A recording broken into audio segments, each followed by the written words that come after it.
नमस्कार, स्वागत है आपका एनएनसी न्यूज़ में। मैं हूं शशांक भट्ट। अब खबरें विस्तार से। दिल्ली और नोएडा में बढ़ते ऑटो रिक्शा चालकों का मनमाने रवैये से जनता को काफ़ी दिक्कतों का सामना करना पड़ रहा है। यातायात के नियमों और कायदों को ताक पर रखकर ऑटो रिक्शा वाले कहीं भी ऑटो खड़ा कर देते हैं, जिससे और वाहनों की आवाजाही में काफ़ी परेशानी होती है और बहुत देर तक जाम भी लग जाता है। गौरतलब है कि इस मसले पर पुलिस प्रशासन का रवैया भी चिंताजनक है। हम आपको बताते हैं कि ऑटो रिक्शा चालकों ने कहाँ किस स्टैंड पर व्यवस्था की है और कहाँ नहीं है। इस स्थिति का जायजा लिया हमारे संवाददाता सचिन शर्मा ने। बीते दिनों अवैध रूप से चल रही ई रिक्शा की वजह से तो हमें कई बड़े हादसे देखने को मिल ही चुके हैं। ऐसा ही कुछ हाल है इन ऑटो रिक्शा वालों का, जो दिन भर पूरे ट्रैफिक को जाम करके रखते हैं। अपनी मनमानी से कहीं पे भी अपने ऑटो को स्टैंड कर देते हैं और आम आदमी को इससे बहुत सारी परेशानियों का सामना करना पड़ रहा है। किन परेशानियों का यहाँ पे सामना करना पड़ रहा है? चीज की परेशानी है, बताओ क्या सुविधा है हमें यहाँ पे। देखो निकलने को रास्ता नहीं है और क्या सुविधा मिलेगी।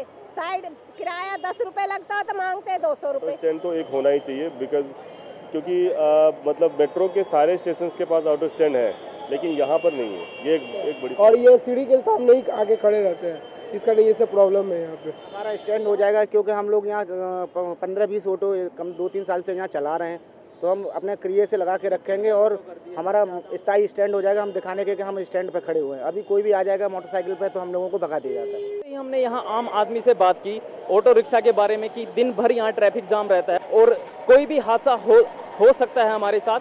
लेकिन जैसे हमने ऑटो रिक्शा वालों से बात की तो उनका कहना था कि हमारे लिए कोई ऑटो स्टैंड की ही फैसिलिटी यहाँ पे नहीं दी गई है, तो उस वजह से भी यहाँ पे ट्रैफिक जाम रहने की प्रॉब्लम क्रिएट होती है। मैं कैमरामैन नितिन राजपूत के साथ सचिन शर्मा, एनएनसी न्यूज़, नोएडा। मिजोरम के राज्यपाल कमला बेनीवाल को उनका कार्यकाल समाप्त होने से महज 2 महीने पहले बर्खास्त कर दिए जाने के बाद मोदी सरकार पर सवालिया निशान खड़े उठने लगे हैं। कांग्रेस नेता मधुसूदन मिस्त्री ने सदन के बाहर मीडिया से बात करते हुए कहा कि ये सब प्रधानमंत्री नरेंद्र मोदी के इशारों पर किया जा रहा है। इतना ही नहीं, उन्होंने इस बदले की भावना तक बता डाला। साथ ही उन्होंने ये भी कहा कि मुझे मोदी सरकार पर जरा सा भी भरोसा नहीं है। और सरकार को इस तरह निर्णय करते पहले एक्सप्लेनेशन देना चाहिए एंड दे वो एक्सप्लेनेशन टू द पार्लियामेंट। वो तो ढूंढ निकालते हैं, उसमें क्या है, किसी का भी नहीं होगा तो अभी कौन देखने गया है गलत है या सही है। ये तो नरेंद्र मोदी की सरकार है जिसके ऊपर मैं एक पल भी ट्रस्ट नहीं करूँ। मिजोरम के राज्यपाल कमला बेनीवाल को बर्खास्त किए जाने पर राजनीतिक गलियारों में हलचल मच गई है और सभी पार्टियां, विपक्षी पार्टियां केंद्र सरकार पर निशाना साधने को शुरू हो चुकी हैं। उत्तर प्रदेश की पूर्व मुख्यमंत्री और बसपा सुप्रीमो मायावती ने भी सरकार के फैसले की निंदा करते हुए कहा कि बसपा सरकार इस फैसले के खिलाफ है और इसका विरोध करती है। और साथ ही साथ भाजपा और सपा पर मिलीभगत का आरोप भी लगाया और कहा कि दोनों ही पार्टियां मिलकर उत्तर प्रदेश में अराजकता का माहौल पैदा करना चाहती हैं। समझती कि समय तो पार्लियामेंट चल रहा है, तो इनको कोई भी जो अनाउंसमेंट वगैरह करना चाहिए था, बेहतर यही होता कि ये इनको हाउस में करना चाहिए था। इसका हमारी पार्टी इसकी कड़े शब्दों में निंदा करती है, क्योंकि वर्तमान में जो एनडीए की सरकार चल रही है और जिस तरीके से राज्यपालों का बर्खास्त किया जा रहा है, उनको जबरन हटाया जा रहा है, मैं समझती हूँ कि ये ठीक नहीं है। और जिस तरीके का डिसीजन लिया जा रहा है उससे ऐसा लगता है कि राज्यपाल की नियुक्ति के मामले में इसका राजनीतिकरण कर दिया है। समाजवादी पार्टी के राष्ट्रीय महासचिव और राज्यसभा सांसद रामगोपाल यादव ने मेरठ के सामूहिक दुष्कर्म और खरखौंदा में धर्म परिवर्तन के मुद्दे गैर जिम्मेदाराना बयान देते हुए कहा कि मीडिया हर मामले को बड़ा चढ़ाकर दिखाती है और जब पीड़ित महिला ने अपने प्रमाण पत्र में खुद ही लिखा है कि वो अपनी मर्जी से धर्म परिवर्तन कर रही है, तो मीडिया इस बात का इतना बड़ा बवंडर क्यों बना रही है। गौरतलब है कि पिछले दिनों मेरठ में खरोदा में लड़की के साथ गैंगरेप और उसके बाद धर्म परिवर्तन का मामला सामने आने से राजनीतिक गलियारों में हलचल बढ़ गई थी। इशू पे why state government is not handing over the case to CBI if you are saying that it has been manipulated? आपको मालूम है कि बदायूं वाले मामले में जो पैसा दिया गया था गवाहों को, वो मायावती वाले उसका ही था, वो सीबीआई ने बताया। सारी बातें बढ़ा चढ़ा के गलत कही जाती हैं हर मामले में। मेरठ वाले मामले में भी उस लड़की का एफिडेविट डिस्ट्रिक्ट जज के यहाँ है कि मैं अपने मन से धर्म परिवर्तन करना चाहती हूँ, लेकिन उसको बवंडर बनाए हुए लोग जबरदस्ती करवा दिया, ये कर दिया। राजधानी दिल्ली में एक सनसनीखेज मामला सामने आया है, जहां तुगलकाबाद इलाके की बंगाली कॉलोनी में एक पति ने पत्नी की हत्या करने के बाद खुद जहर खाकर आत्महत्या करने की कोशिश की है। लेकिन सूचना पाते ही पुलिस मौके पर पहुंच गई और आरोपी पति को अस्पताल में भर्ती करा दिया, जहां उसका इलाज चल रहा है। रिश्तेदारों की माने तो पति पत्नी के बीच आए दिन प्रॉपर्टी को लेकर झगड़ा होता रहता था, जिसके चलते कई बार दोनों के बीच मारपीट भी हुई। फिलहाल पुलिस ने हत्या का मामला दर्ज कर पत्नी के शव को पोस्टमार्टम के लिए भेज दिया है और मामले की तफ्तीश में जुट गई है।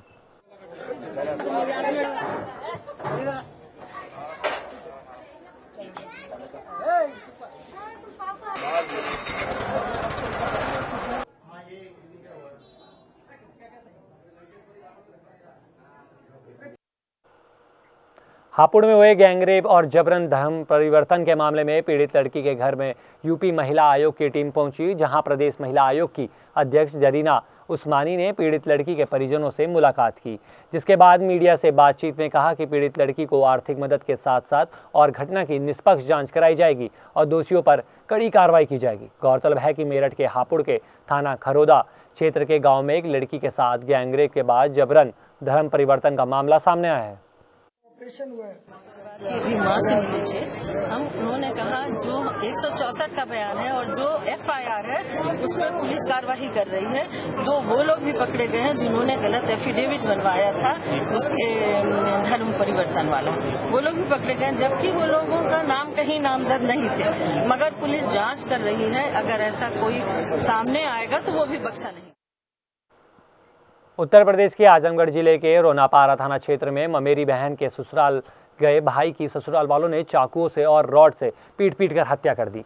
दरअसल युवक की सूचना मिली थी कि उसकी ममेरी बहन को ससुराल में प्रताड़ित किया जा रहा है और युवक उसी मामले को समाप्त करने वो लड़की के ससुराल गया था। आपको बता दें कि मृतक युवक की ममेरी बहन की शादी 8 वर्ष पूर्व सोहन बुजुर्ग गाँव के आरिफ के पुत्र मुश्ताक के साथ हुई थी और मृतक शाह आलम और मुश्ताक जो है ये आपस में रिश्तेदार थे। मुश्ताक है वो अपनी बीवी जो है उसको उसकी पिटाई कर रहा था। शाह आलम वो जाके जो है उसको छुड़ाने के लिए गया कि लड़कों ने और उसने जो है उसकी जो है पिटाई कर दी, गहरी चोट आ गई, गहरी चोट से उसकी मृत्यु हो गई। उत्तर प्रदेश के कानपुर में पति की हैवानियत का शिकार हुई ज्योति के परिजन इस मामले में अब तक पुलिस की कार्रवाई से संतुष्ट नजर आ रहे हैं। ज्योति के पिता का कहना है कि घटना के बाद जब वे कानपुर जा रहे थे तब उत्तर प्रदेश पुलिस को लेकर उनके मन में बहुत सारी आशंकाएं बनी हुई थी, लेकिन कार्रवाई आगे बढ़ने के साथ साथ पुलिस ने सही ढंग से जांच की। साथ ही उन्हें ये भी कहना है कि अगर पुलिस और उत्तर प्रदेश सरकार आगे भी इस तरह कार्रवाई करेगी तो पीयूष और उसके साथियों को कड़ी सजा मिलेगी।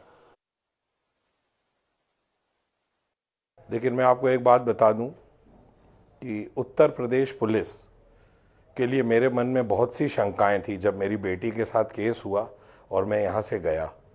लेकिन मेरा सौभाग्य कहिए, वहाँ के पुलिस, सरकार और प्रशासन का जो सहयोग मुझे मिला है वो तारीफ़े काबिल है।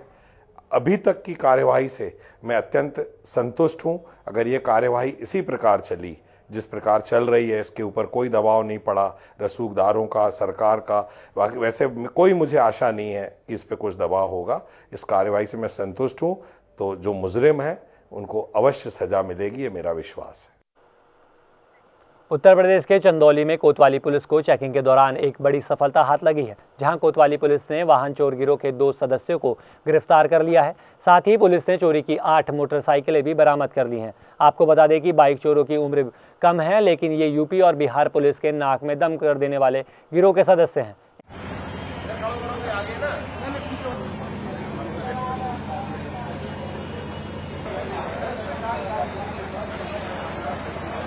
चेकिंग करा रहे थे, उस दौरान मोटरसाइकिल से चोर मिले जो चोरी की मोटरसाइकिल थी।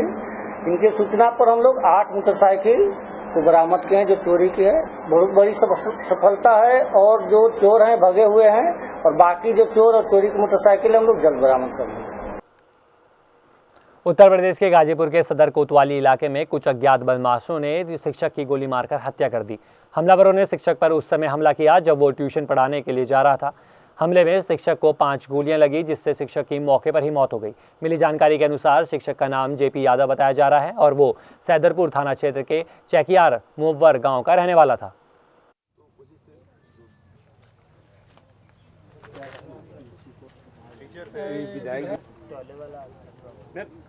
जो मास्टर पढ़ाने के लिए जा रहे थे जेपी यादव जी, वो जा रहे थे और रास्ते में उनको एकाएक रोक करके उनको धड़ाधड़ गोलियां चलाना शुरू कर दिया है। 3 से 4 लोग तक, 3 लोग से कम नहीं थे वो लोग, और फायरिंग पे फायरिंग करते हुए निकल गए वो लोग। एक अध्यापक हैं, ये राम प्रसाद इंटर कॉलेज है जिसमें केमिस्ट्री के अध्यापक थे।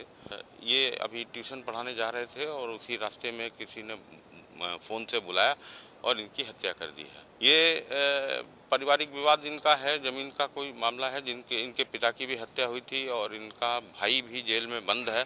पूरी अपराध दर्ज करके पूरी जो है सावधानी से विवेचना कर। छत्तीसगढ़ के कांकेर जिला में बांद्रे पुलिस को उस समय एक बड़ी कामयाबी हाथ लगी जब वाहन चेकिंग के दौरान पुलिस ने नक्सली रूसी गावड़े को गिरफ्तार कर लिया। पुलिस के मुताबिक नक्सली महाराष्ट्र के कंससुर का रहने वाला है और वो किसी खतरनाक मंसूबे को अंजाम देने की फिराक में इलाके में आया था। पुलिस को यह भी शक है कि रूसी इलाके में नक्सलियों को सामग्री सप्लाई करने आया था। नक्सली से पूछताछ के बाद पता चला कि नक्सली 2005 से सक्रिय है और उसके खिलाफ लूट, हत्या जैसे गंभीर मामलों के 60 से ज़्यादा केस दर्ज हैं। उत्तर प्रदेश के कौशाम्बी जिले के सैनी कोतवाली पुलिस ने 2 स्मैक तस्करों को उस समय पकड़ लिया जब वे नेशनल हाईवे 2 के किनारे वाहनों की चेकिंग कर रहे थे। आपको बता दें कि चेकिंग के दौरान पुलिस ने कानपुर की ओर से आ रही टाटा गाड़ी को रोककर तफ्तीश शुरू की और अंदर एक पैकेट वॉशिंग मशीन पाउडर बरामद हुआ।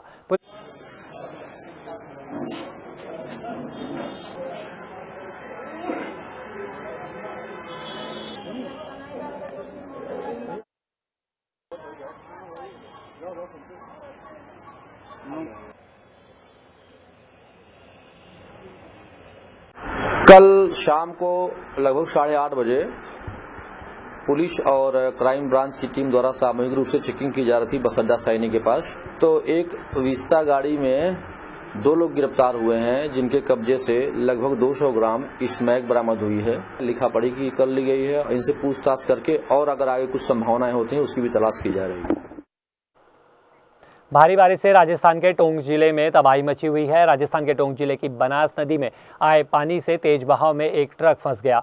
आपको बता दें कि इस ट्रक में चालक समेत 12 लोग सवार थे। फिलहाल जिला प्रशासन ने इसमें से 7 लोगों को सुरक्षित बाहर निकाल लिया है, जबकि शेष को निकालने के प्रयास अभी भी जारी हैं।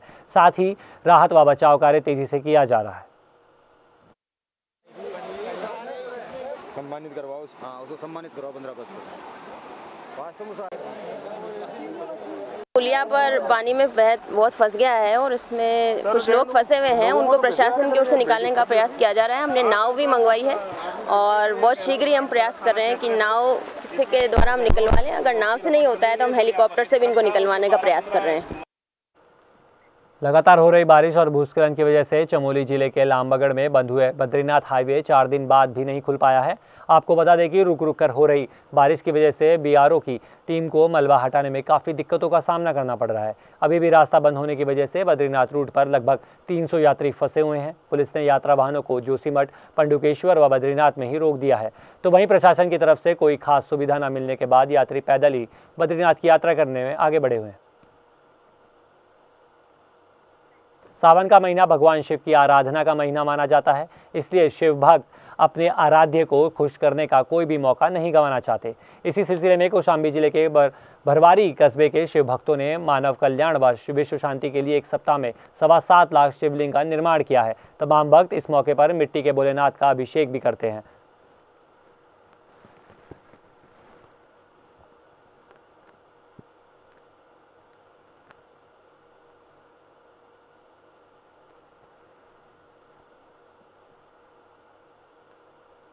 सावन का महीना भगवान शिव की आराधना का महीना माना जाता है, इसलिए शिव भक्त अपने आराध्य को खुश करने का कोई भी मौका नहीं गंवाना चाहते। इसी सिलसिले में कौशाम्बी जिले के भरवारी कस्बे के शिव भक्तों ने मानव कल्याण व विश्व शांति के लिए एक सप्ताह में 7.25 लाख शिवलिंग का निर्माण किया। तमाम भक्त इस मौके पर मिट्टी के भोलेनाथ का अभिषेक भी करते हैं। हम आपको बता दें कि शिवलिंग बनाने में महिलाएं, बच्चे व पुरुष शामिल होते हैं। तो वहीं लोगों का कहना है कि अनुष्ठान के अंतिम दिन हवन पूजन के बाद कस्बे में भगवान शिव की शोभा यात्रा निकाली जाएगी। वर्ष की तरह इस वर्ष भी जो चल रहा है सब दिनेश सांडिल जी के द्वारा कार्यक्रम का आयोजन हुआ है। यहाँ रविवार से कार्यक्रम चल रहा है भगवान शिव के रुद्र रूपों के निर्माण, पूजन और अभिषेक का। भक्तों के द्वारा संकल्प इस बार 7.25 लाख रुद्रों का रखा गया, जो कि आज से पूरा हो रहा है। आज तक निर्माण और पूजन का कार्यक्रम चल रहा है। देश भर में रक्षाबंधन के त्यौहार को देखते हुए बाजारों में धूम मची हुई है। हर बार की तरह इस बार भी बाजार खुद खासा तरह से राखियों से सजे हुए हैं, जिनमें बच्चों के लिए स्पाइडरमैन और फुटबॉल वाली राखियों का काफ़ी क्रेज़ देखने को मिल रहा है। वहीं दूसरी तरफ रुद्राक्ष राखियों की भी मार्केट में काफ़ी डिमांड है। इसके अलावा राखी और पूजा के लिए खास तरह की थालियाँ भी डिज़ाइन की गई हैं।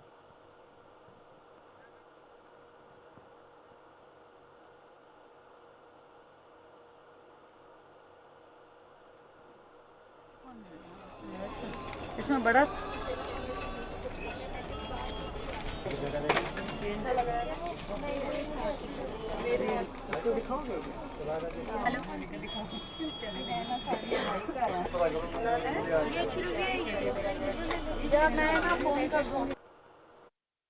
बुलेटिन में बात करेंगे बॉलीवुड खबरों की। हॉलीडे के बाद अक्षय कुमार की इट्स एंटरटेनमेंट आज सिनेमाघरों में रिलीज हो गई है। सिनेमाघरों में आने से पहले ही फिल्म के गाने जैसे ही जॉनी जॉनी लोगों को के बीच काफ़ी लोकप्रिय हो गया है। गौरतलब है कि तमन्ना भाटिया की अक्षय कुमार के साथ ये पहली फिल्म है। अक्षय कुमार की इट्स एंटरटेनमेंट ने लोगों को कितना एंटरटेन किया है, इसे जानने के लिए लोगों के बीच हमारे संवाददाता नितिन राजपूत ने जाना।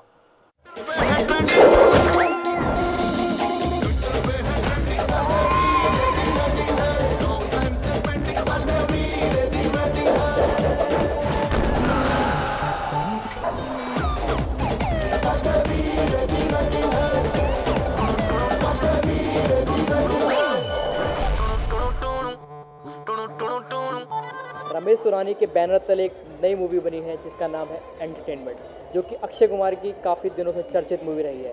इस मूवी को दर्शक काफ़ी दिनों से इंतजार में थे कि ये मूवी कॉमेडी मूवी है। इसमें तमन्ना भाटिया ने इसमें अक्षय कुमार के साथ फर्स्ट टाइम काम किया है और दर्शकों से जानेंगे कि तमन्ना भाटिया और अक्षय कुमार की जोड़ी उनको कितनी पसंद आई है। मूवी ठीक है, नॉर्मल है, एवरेज है, एंटरटेनमेंट है बस। It's fine, not bad. Entertaining movie, but kind of stupid. हाँ, सब कुछ मूवी टोटली हमको बहुत अच्छा लगा मूवी। बहुत ज़बरदस्त। अक्षय कुमार की नई मूवी एंटरटेनमेंट आज रिलीज हो चुकी है और दर्शकों में इसकी काफ़ी मिलीजुली प्रतिक्रिया रही है। काफ़ी लोगों ने कहा है कि ये मूवी काफ़ी अच्छी है और काफ़ी ने कहा है ये एवरेज है, और जहाँ दर्शकों का कहना है कि 50-50 का रिस्पॉन्स दिखाई दे रहा है इस मूवी में। और देखने की बात ये होगी कि ये मूवी 100 करोड़ के क्लब में पहुँच पाएगी या नहीं पहुँच पाएगी। मैं कैमरामैन नीरज जोशी के साथ नितिन राजपूत, NNC न्यूज़, नोएडा। इस वीडियो में फिलहाल इतना ही। देश विदेश की ताज़ा खबरों के लिए देखते रहिए NNC न्यूज़। मुझे दीजिए इजाज़त। नमस्कार।